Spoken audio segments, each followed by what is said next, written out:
Buongiorno, buon pomeriggio, and buonasera, Lazio world. Welcome to your instant reaction podcast as we are here to cover Lazio Milan. What a fantastic match, exhilarating match. We are going to discuss this as quickly as possible because both your hosts, Sean McIntosh and Caleb, my co host, are here for a huge one against Atlanta United, Charlotte FC versus Atlanta United. My final home match with the club. You can see it's a beautiful sunny day in Charlotte, but we got a lot to talk about. Caleb, let's jump in. How you feeling after this one? You know what? I'm feeling more good than bad. I feel actually encouraged because it's brief rundown. First half, I was really concerned. I was like, man, this is looking kind of it was poor. It wasn't even so much like the tactical or stuff like that, but it was also the matter that it just was like no fight. It felt like the guys were hungry for it. It just felt sort of lackluster. But the second half was really encouraging. We really started opening up Milan. Just the defensive side, man, soft goals are killing us this season. Well, look, it was a lot of the same. First couple minutes into this one, you and I were in a text thread talking about perhaps some frustrations with Baroni. You wanted to pump the brakes on any tactical blame yet, but look, here we are, 3 matches into the season, 3 goals conceded within the first 10 minutes. Another one where simply, players just weren't concentrating. It's another goal given up on set pieces. Perhaps a little bit of a mistake from a player you're not accustomed to seeing mistakes from, Providel, in a decision to come out. Again, center backs, both of which you could probably place a little bit of blame on with Patrick and Romagnoli, not necessarily tight on their man. So, that's something that Lazio once again puts themselves in a hole before we even get a chance to settle in as fans of this. What do you make of that inconsistent start to matches? I guess it's pretty damn consistent I at mean, this yeah, point. I mean I feel like that's only maybe one of the only consistencies we've had this season. Just 3 games in, it's weird. It's a lot of individual errors. It's a lack of focus. Mostly, it's just lack of focus in all of these. And so the question is, what's going on in training, or what's Baroni telling them, or the players aren't locked in? Like, what's going on there? Are we still in preseason? I mean, last game it felt like we were still we looked like a preseason side. I mean, it was the focus just wasn't there, and it took us a whole half of this game to really like lock in. Yeah, and look, let's start immediately. Starting 11, you see a couple changes, a couple that I'm happy about. Rovella back into the starting 11. You see Tavares first match with the club, not just his first debut, first start, first debut. Right there as our starting left back pushes Lazzari now. He looks to be that starting right back. And you saw a different tactic from Baroni. It looked to be a little bit more of a 4-4-2 with Dia playing kind of next to Tati up top. Chauna getting a start. We've kind of all clamored for some more time from Chauna, so he's kind of off to that far right midfield / winger role. So it's a different look, a little bit of a different system. What do you think of the starting 11, and what do you think of adjusting to a 4-4-2? Yeah, right out the gate, of course, Nuno was excellent. He was really fun to watch. The way he can get out of pressure, and he can do so without having to, um, like, he's also a physical presence. He's a tall guy, so seeing someone that tall, that stature, who can just kind of shove off guys and still play out of it, and of course, the delivery was excellent. I thought that Dia looked really good. I really like what I see from Dia because um, I feel his hold up play is so good. He provides something completely different than Tati. He really is more of a focal point of a striker. Interesting enough, it was him that was dropping back more as the attacking midfielder rather than Tati. Tati was the one that was sort of holding up top. I wonder if the reasoning behind that is so that maybe he can drop back, play a pass to Tati, and he can do a 1-2 pass back to Dia, who's a stronger runner in behind. Maybe we saw a little bit of that combination. We literally saw that the best chance of the first half was Dia passing to Tati, Tati then following his run up and then dinking over the top. So doing a 1-2 with him, is that the reasoning why Dia's the one dropping back? So he makes those darting runs in behind, and Tati's the one who's playing him through. I don't know. You would think Tati would be the one dropping back more to try and play that sort of second striker. But hey, I thought Dia had a really good game. I thought Shauna had a really he struggled that game. He struggled. And I was talking to someone on Twitter about this, but I understand mistakes as a 20-year-old player. Keep in mind, guys, this guy's 20 years old. All right. Like, he does have a full City A season, but it's a new system, new place. a massive game at a massive stadium, right? With a lot of people there, a lot of pressure. However, the biggest issue I had with Shauna today was just his body language. I don't know if you noticed it, but he just seemed sort of disinterested. And when things didn't go his way, he would put his head down, he started shaking his head. He didn't run back on defense. There were so many occasions where he was just walking back. And Lazio had to cover for him and the guy Lazio had to cover for. So he had to cover for two people because Shauna just wasn't running back on defense. Those are the main issues I had with his performance. Mistakes, the nerves. I get that, but he needs to fix that up if he wants to get minutes here. Yeah, and look, this is when you need the Senators. This is when you need the players on the team that have that experience to step up to boost that young confidence for a player like Chauna to obviously send a message for him that mistakes are okay and that's fine, but that fight, that level of effort has to be there. But look, we'll do a quick recap here. 8 minutes in, Pavlovic scores off of a corner kick. Again, bit of a mistake by Provedel. We go into halftime, down 1-0. Looks to be another case of just the attack not necessarily figuring out what they need to do in the final third. The passing really, again, letting Lazio down. But seems to be a change in tactics going into the second half. Particularly it's interesting on Milan's side because they invite pressure and they allow Lazio to have a little bit more possession. And you see that because first half possession was completely lopsided. The way it ends up finishing out is 58% possession to Milan, 42%, a little bit more balanced when it was, it was 70-30.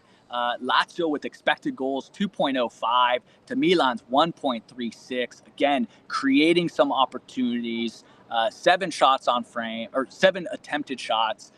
Milan with 10, 5 big chances from Lazio. Now, this is a big one. Obviously, they've got to do better to finish off some of these chances. We talked about Totti missing chances and getting frustrated with that, but we've seen that kind of trickle down in this match. Zaccagni, always so well to finish off his chances. He gets set up by Totti pretty late, doesn't finish, but it is a very positive sign because what frustrated us so much last year was the inability to simply create. Now we're taking shots, we're creating opportunities.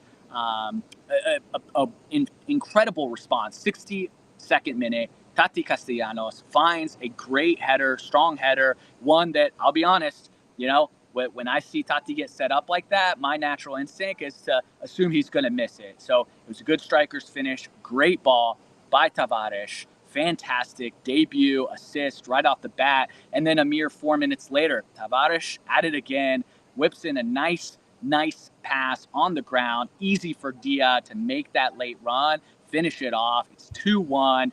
And then, once the man Leao was inserted into the match, I know myself and every other Laziale who has seen this time and time again, he punishes Lazio. But, again, maybe you can make a claim that Provedel should have done a little bit better. Closes out 2-2. I think given how that first half started, we're probably fine coming away with a point. But I said it, like when we scored that first goal in our group chat, I was like, Milan is like shocked. Like they were shocked. And Lazio did so well to pounce on that, which was different from what we saw last year. And we capitalized. Again, our defense kind of letting us down. Senior players, the players that we don't expect. So before we go into our bidone, real quick, Caleb, give me your man of the match. And we're probably going to say the same thing because it seems pretty clear for this one. Yeah, before I go to my man of the match, I do want to give a quick shout out to Baroni because this is a really difficult situation at the half here. You're down 1-0 to Milan. You've made some pretty significant changes in the lineup. Your team looks uninspired. You're getting booed by Stade Olimpico. The question was, can Baroni even reignite these guys to get back in this game? Can he, is the belief still there? I mean, I know we're only 3 games in, but these are very telling things in a match, right? If you come out and you're also flat-footed, questions start being asked of Baroni of can he even inspire this team? Baroni made 2 substitutions. The team came out with a different sort of mentality. And it worked. Isaacson, I thought, a good game as well. I want to give him a little shout out. And I thought, even though he missed that, and he should have made that. That was a winner, regardless if it was handball or not. He should have made it. I thought Zaccagni had his best game of the season. Like he was cooking on his side. He created a lot of chances. I really love. We saw that was like vintage Lacagni this game. I really love what we saw from him.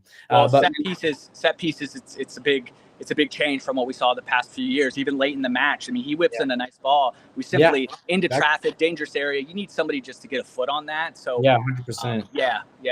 So go ahead and 100%. give me your man of the match then. Yeah, it's straightforward. Nuno, easily. My goodness, what an impact from a left back position. Not only was he great in terms of possession and all that stuff. The first half, I was like, Nuno's having a really good game, but man, if you can just get better with that final ball, because he was kind of shanking it in the first half. I don't know what that was, but the second half, there's nothing like having a full. It's almost like Theo. That's what makes Theo so dangerous is that he sees that opening and he's able to whip in that nice ball in there to set up the strikers. And both Tati Dia had great runs. Nuno understood the moment, looked up, dinks it perfectly twice, changed the game, just changed the game, and rewarded Baroni with the start. Really exciting stuff from Nuno. Yeah, 100%. Patrick Bowman says exactly what I was going to segue to say. I mean, this looks like the best left back we've had in a really, really long time. Just a player that obviously can put a defense on his heels. Pairing him with a Lazio, and I know, you had Marusic in the second half, just gives us a different dynamic, a player that's obviously, going between the both of them. There's some pace, there's the ability to cross in a ball that we just haven't seen in years. It's a no-brainer for me. Nuno Tavares, absolutely outstanding. One of the best debuts we've seen in a long time. So now we're kind of taking a look at the more negative side. Give me your bidone. Uy, Medone was tough. I think Guendouzi had a bad first half, but recovered second half. He was a lot better in the second half. Um, I think Lazio had a difficult game as well. I thought Lazio looked quite out of his depth. Against lower sides, I think he's fine, but we see when against top teams he does get exposed. For me, it came down between Provedel and Patrick were the two Yeah. ones that sort of came to mind because it's and funny that both of them are involved in the goals that we concede. Yep. So it's difficult because I do think it's a little mix of both in terms of why those goals were conceded. But I'm going to say Providel simply for the matter that yes, Patrick got beat, but the fact that the new center back, the Milan just got that shoot on a wide open goal. That's just unacceptable. At least give yourself a chance. Give the team a chance, and just in that situation, just hold your place. Hold your place. If you make a move like that, you have to catch the ball. And on that a second goal, Patrick reaches out. It's tough to reach out, but it's like a 3-on-3. I mean, it's a really difficult situation to defend as you're backpedaling. Nuno, I think, does a good job of sort of narrowing the angle for Leão. And Leão sort of it's a powerful shot, but then it goes right under him. And I do think you have to expect a shot at the near post there. And I think he could have done a little bit better. If Providel was at his best today, I think we actually come out and win the game. Yeah, I agree 100%. We're 2 for 2 on this one. I have Providel as my bidone. I mean, look, he's a senior level player. He's one of the elite players, maybe the only elite player we have on our squad. You expect a little bit better. And I'll be honest, what's been most troublesome for us to start this campaign is our back line. Again, Patrick Romagnoli not necessarily commanding what we saw in his first season from that back line. They're all three veteran players between Romagnoli, Patrick, and Provedel. Just expect a little bit better, and it's just odd to see that our attack, while there's still a lot of issues in that final third, they just seem more connected and to be a little bit more springy. There's life there. There's not as many mistakes. Granted, they can afford to make them, but yeah, I thought it was just a disappointing one from both center backs and Provedel. But given what we think of Provedel, and he was obviously at fault for both of them in some way, shape, or form, it's going to be Provedel for me. So, any final thoughts on kind of what you're taking away from this match? Yeah, I think my biggest takeaway from this match is that I think this may be the first time, against, Venezia is a great result. But for me, I got to really see a sense of sort of an identity that we're building. It looked like we were just, like I said, it was really just completely different halves. But it seemed that second half in this match is what we're expecting from Baroni's side. Like I think that's the kind of football that he wants to play. I think that we're seeing the first real glimpse against some real competition of how he wants to play. And for me, that's really encouraging because you mentioned it, like the attack was just such an area where, oh my goodness, it was so frustrating. But yeah, we were creating these chances. We're getting a good spot. Spadoni has set up the team uh, to combine well. We look fluid. That's really exciting stuff. It was fun to watch. It was just fun to watch, which Yeah. there weren't many fun games to watch last season. And so that, and the next big thing is, we got to find that balance. Defense was our strength, and now we're tilting more to offense. And now, if we can just sort out the defense, I think we're in good shape. Yeah, and look, we said it early in the season in a lot of our predictions. Yeah, I think we're going to concede a lot of goals. We're going to be up and down, but I'll take this versus what we saw last year because it's just easier on the eyes. And at the end of the day, we're getting about the same results to start. Again, a comeback, a point from a position where we were down. You'll take it, particularly against Milan. Now, I do want to preface, this is a really different Milan side. Like, they've struggled. They've been the worst that we've seen in a really long time. I don't rate Fonseca as a manager at all. So we were also, we didn't have to play against a side that saw Dale and Leao for much of the match, but point is a point. And I think it just shows a little bit of fight. It shows us that this side should get better in attack. Still a lot of questions in defense. One that wasn't answered at all with the close of the market. So, we've got our international break. I think it probably comes at a good time for us. And right off the bat, Hellas Verona, a chance to pick up some points before we see a Fiorentina side who is probably in that same level as what we're going to be this year as a true test. So it was good going into break with some points, a little bit more of a sense of this identity, and we need the time for training. So we'll be here to cover it. We're excited, obviously, for a game in which saw a couple goals from some key players for us, and obviously it was a big one for Dia.